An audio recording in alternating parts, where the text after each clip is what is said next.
And I tried hard to be proud of my service, but all I could feel was shame. And racism could no longer mask the reality of the occupation. These were people. These were human beings. I've since been plagued by guilt anytime I see an elderly man, like the one who couldn't walk, who we rolled onto a stretcher and told the Iraqi police to take him away. I feel guilt anytime I see a mother with her children, like the one who cried hysterically and screamed that we are worse than Saddam as we forced her from her home. I feel guilt anytime I see a young girl, like the one I grabbed by the arm and dragged into the street. We were told we were fighting terrorists.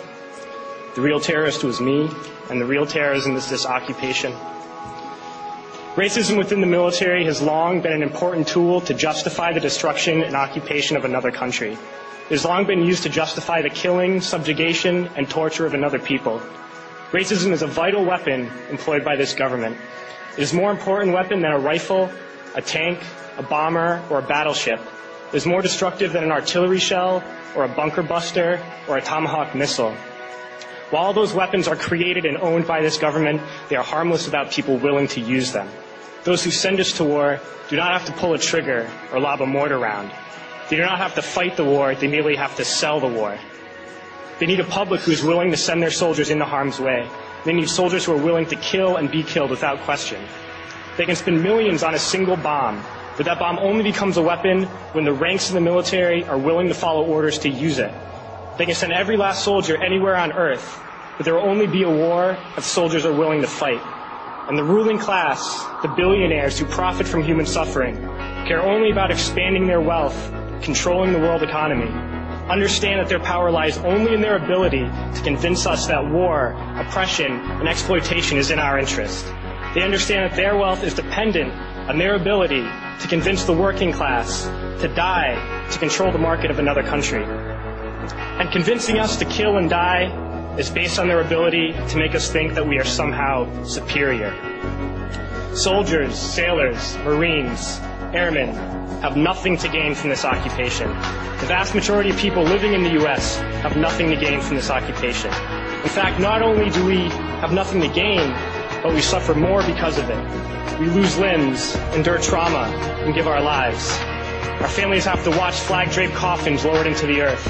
Millions in this country without health care, jobs, or access to education must watch this government squander over $450 million a day on this occupation.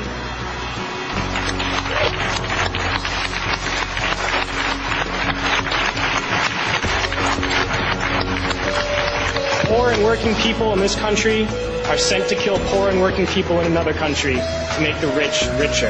And without racism, soldiers would realize that they have more in common with the Iraqi people than they do with the billionaires who send us to war.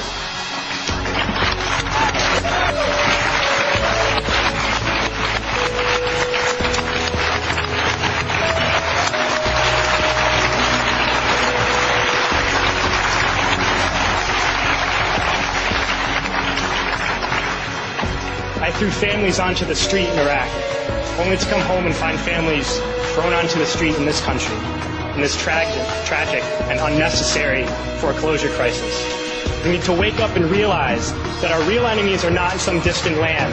They're not people whose names we don't know and cultures we don't understand. The enemy is people we know very well and people we can identify. The enemy is a system that wages war when it's profitable. The enemy is the CEOs who lay us off from our jobs when it's profitable. It's the insurance companies who deny us health care when it's profitable. It's the banks who take away our homes when it's profitable. Our enemy is not 5,000 miles away. They are right here at home. If we organize and fight with our sisters and brothers, we can stop this war, we can stop this government, and we can create a better world.